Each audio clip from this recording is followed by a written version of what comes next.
So Duncan, you work in international arbitration and you've been involved acting both for governments in international disputes and also for investors in disputes with governments. When you're putting together a contract, what should investors be thinking about to maximise the enforcement potential when they're engaging with sovereigns? In the cases that I handle, we very often find ourselves looking back to the point that the contract was made. And when we review it, we hope to see certain things that we know will help with the enforcement process when the dispute has been resolved in our client's favour. The first of those is that in the contract, we want to see a clear, express waiver of sovereign immunity. It's a key bankability factor for any contract with a sovereign, that the sovereign waives the immunity that they normally have from court proceedings and execution against assets.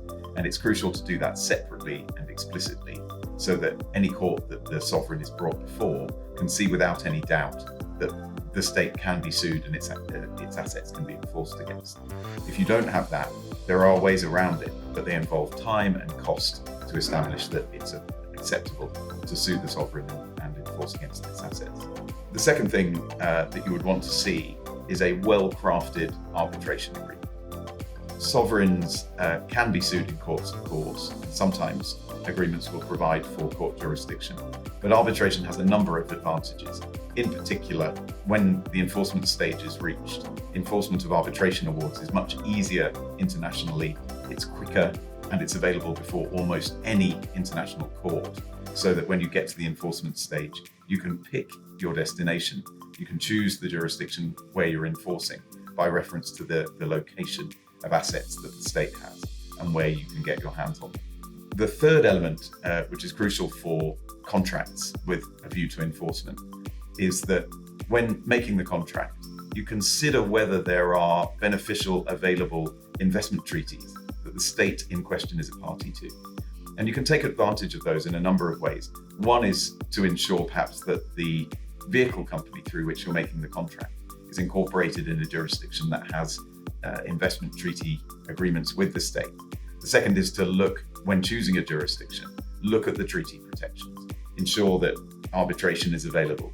Ideally that it's through ICSID, because ICSID awards are even more easily enforced in courts than other arbitration awards.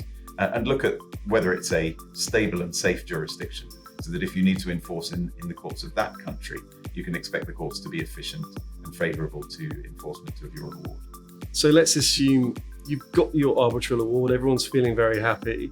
What are the next steps? It's a great question, and I often say to clients, getting the arbitration award is really the beginning of the process. Arbitration awards are hard fought and hard won, but they are a piece of paper ultimately, and what clients are looking for is to monetize the award and turn it into the actual realization of assets or cash that they're entitled to. The first step when seeking to enforce an award is to think early and to think intelligently about where you're going to find assets that are going to be available for enforcement. The benefit to parties in arbitration against states is that they're likely to have had a contractual relationship with the state earlier, which means that they'll have an understanding of the state's business in the sector. Where does the state bank? What currencies does it operate in? Where does it trade materials or products or investments? Where does it source key valuable assets like aircraft or transport equipment or materials for infrastructure development?